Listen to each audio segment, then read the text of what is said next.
Dobro večer, dragi prijatelji. Naš ljudski organizam skriva u sebi mnogo tajnih zagonetki. Jedno od iznenađujućih svojstava organizma koje se obično pojavljuje nakon otprilike 50 godina, uglavnom kod žena, jest sposobnost stvaranja soli u kralježnici i zglobovima. Soli, a drugo ime za ovu pojavu je grba. Što je to? Koji kemijski sastav tih soli su pokušali otkriti domaći znanstvenici? Još jednom su izazvali znanost. Ili... Narodna mudrost. Što će ovaj put prevladati?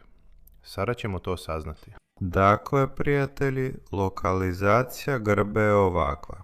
Tvorba u obliku pa kao nekakvog mekog izraslina, koji se nalazi u gornjem dijelu prsnog dijela, na granici s donjim dijelom vratnog dijela kralježnice. Upravo na tom području. Upravo na području trnastih nastalaka i čak malo sa strane od njih. Evo ovdje, dakle, ovdje je lokalizacija ove tvorbe. Također je poznata pod nazivom udovička grba. Udovička grba. Zašto? To je očito bila neka povijesna pojava. Kod udovice možda se pojavio kod neke poznate ili je ranije bio čest kod udovica, pa teško je reći. To je, tko zna, podijelite u komentarima zašto se tako zove. Dakle, pod kojim ga nazivom poznajemo? Grba, udovička grba, taloženje soli. Eto. Što ćemo vidjeti? Danas imamo suvremene metode istraživanja. Na primjer, magnetska rezonanca, CT, rentgen. I on nam zasad pokazuje soli ili ne pokazuje. Što nam on pokazuje? Sve ove metode istraživanja. To što normalno imamo određenu zakrivljenost u vratnom dijelu kralježnice. Ovo se kod nas naziva cervikalna lordoza. Svih 7 vratnih kralježaka smješteno je jedno u odnosu na drugo u određenom položaju, formirajući određenu zakrivljenost koja se naziva lordoza. Ona nam omogućuje izvođenje različitih pokreta. Jednoliko opterećenje raspoređuje se po vratu kada je ona prisutna. Omogućuje nam da nagnemo glavu prema naprijed. Postoji mala mogućnost za pomicanje unatrag. Okreti u različitim smjerovima. Ali suvremeni život je surov. Zahtijeva od nas stalnu pažnju. U ovom položaju glava se najčešće nalazi, jer moramo stalno gledati u ekrane telefona. Prije smo morali gledati novine, knjige. Sada uglavnom gledamo u telefonu. I zato više vremena provodimo u položaju s nagnutom glavom prema naprijed. Kad nagnemo glavu, ovdje gledamo jednostavno ravno naprijed. Kad nagnemo glavu prema dolje, na primjer dok nešto proučavamo gledajući u ekran svog telefona, ili recimo čitate novine. Evo, nešto držite u rukama i gledate ovamo. Dugotrajno ovako držanje postupno uzrokuje navikavanje mišića na taj položaj. I čak kad se ponovno želimo vratiti ovamo, natrag, pogledati naprijed, zbog toga što naši mišići vrata postupno slabe, stanjuju se, na nekim mjestima čak dolazi do fibroze, vezivno tkivo ih djelomično zamjenjuje, a ponegdje se čak i masno tkivo pojavljuje umjesto mišića. Ovdje naši mišići vrata polako postaju slabi, tanki. Ovdje su još uvijek bili snažni, dobri.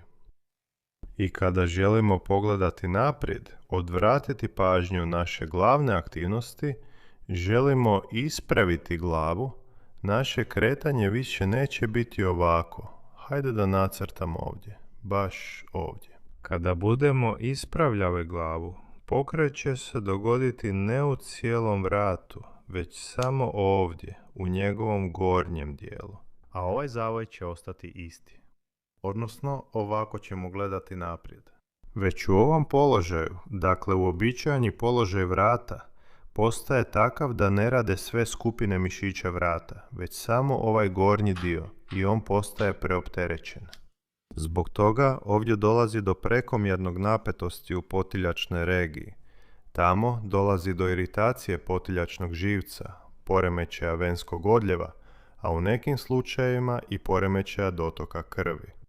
Ali stalna napetost ovdje postupno uzrokuje ograničenje pokretljivosti vrata i podmukle soli one se počinju taložiti. Upravo na ovom mjestu, ovdje. Polako i neprimjetno, upravo ovdje nastaje ovakva masna izraslina. Zapravo to nije sol, kako su utvrdili domaći znanstvenici proučavajući podatke. Ispostavilo se da je to mast, odnosno ljudski organizam nema sposobnost stvaranja soli u području cervikotorakalnog prijelaza, ali ima sposobnost stvaranja masti na tom mjestu. I taj masni jastučić upravo na tom masnom mjestu polako počinje rasti. A na koji način ga možemo ukloniti? Prije svega trebamo obnoviti ove mišiće, ekstenzore vrata, i polako će taj otok nestajati. Radom mišića on će nestajati kod vas. Zato što ovdje postoji i element otoka. Osim masnoće, ali i postupnim obnavljanjem mišića, sve će se to također smanjivati. Dakle, prijatelji, prelazimo s riječi na djela i počinjemo uklanjati ovu vašu grbu. Prva grupa vježbi uklanja soli iz naše kralježnice i uklanja grbu. Različite ovakve vježbe. Uzimamo valjak, stavljamo ruke na njega, legnemo na valjak, postavimo ga tik uz glavu i iz tog položaja počinjemo podizati laktove prema gore. Zadržimo se sekundu dvije u gornjem položaju i spuštamo dolje. Podižemo dlanove, oslanjamo se na valjak i spuštamo. U tom položaju radimo 10 ponavljanja, 2-3 serije. Kada postane lako, recimo nakon nekoliko dana, mjeseci ili godina izvođenja ove vježbe, odmaknete valjak malo dalje, oko 5 do 10 cm od tjemena vaše glave. I već iz tog položaja pokušajte podići ruke. Podižete, spuštate. Podižete, spuštate. U tom položaju radit će vam upravo gornji dio trapeznog mišića između lopatica. Tamo će doći do kontrakcije i napetosti baš na onom mjestu gdje je najslabiji, najtanji mišić. I sljedeća faza je da počnete raditi pokret, pritom stalno držeći laktove u gornjem položaju. Evo, podigli ste i gore i ovdje radite pokret naprijed, nazad, naprijed, nazad. Ali ako vam je teško raditi u ovom prvom položaju, onda neko vrijeme vježbajte u njemu. Zatim otežajte tako što ćete čim malo dalje, pa još malo dalje. Glava vam pritom cijelo vrijeme leži na čelu. Dodirujete kako bi opterećenje išlo baš na mišiće između lopatica, u gornjem dijelu, između kutova lopatica. Tamo se zapravo napinju mišići. Sada, prijatelji, sljedeća faza je da još više opteretimo ovu grupu mišića koja je odgovorna za nakupljanje soli. Gumicu pričvrstite na lakat, drugom rukom je pridržavate. Stavite ruku na zid, drugu ruku na koju je gumica stavite na potiljak i iz tog položaja počinjete raditi pokret rukom, ovako unazad. Ovdje također dolazi do napetosti trapeznog mišića. Zajedno s njim povećava se i pokretljivost lopatice, deltoidnog mišića pokreti se uključuju. U čemu je razlika u odnosu na prethodnu vježbu? U tome što ovdje mišići počinju raditi iz malo istegnutog položaja, zato što su navikli stalno biti u istegnutom položaju. Rame vam ovdje visi godinama. I iz tog položaja, da biste ga vratili u prirodni, fiziološki položaj, trenirate ovako kretanje na jednu i na drugu stranu. Ovdje, ako želite povećati opterećenje, ovu ruku ili uzmete tvrđu elastičnu traku, ili ovu ruku malo odmičete od centra ovdje u stranu, vidite? Dakle, ovdje će zatezanje biti jače. Što dalje pomaknete ruku ovdje u stranu, to se mišići više moraju naprezati. Evo, ali početni položaj je ovaj ovdje. Ruka je točno u sredini i iz tog položaja i naizmjenično s jedne i s druge strane radite pokret 10 puta. Elastičnu traku birate tako da osjetite napor, ali da sljedeći dan nemate osjećaj kao da vas sve boli. Zauvijek izgubljeno. Dakle, mišić ipak mora izdržavati opterećenja. Prvih dana može malo boljeti, ali kasnije se trudite pravilno birati opterećenje. I treće, prijatelji, vježba koja na čudesan način iz ovako ružnog položaja glave, kada vam je teško okretati je na različite strane. Ali je zato zgodno gledati što se nalazi dolje. Braća, upravo u ovaj veličanstveni položaj glave vrata, jer počinju raditi mišići koji ispravljaju vrat. Ova vježba izgleda ovako, pogledajte. Uzmite jastuk ili nešto dovoljno mekano što se može ovako stisnuti pod pritiskom. Pa jastuk će u principu odgovarati, možete ga ovako preklopiti na pola. Ili neki mekani valjak. Možete uzeti i ručnik, dobro ga složiti da bude dovoljno mekan, jer ćete glavom nasloniti na njega. Stavili ste ga ovako ispod potiljka. Eto. I sada počinjemo da se udaljavamo od zida.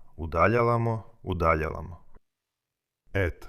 I potiljkom nastavljamo oslanjati se na jastuk ili ručnik, što god imate ispod glave. Eto.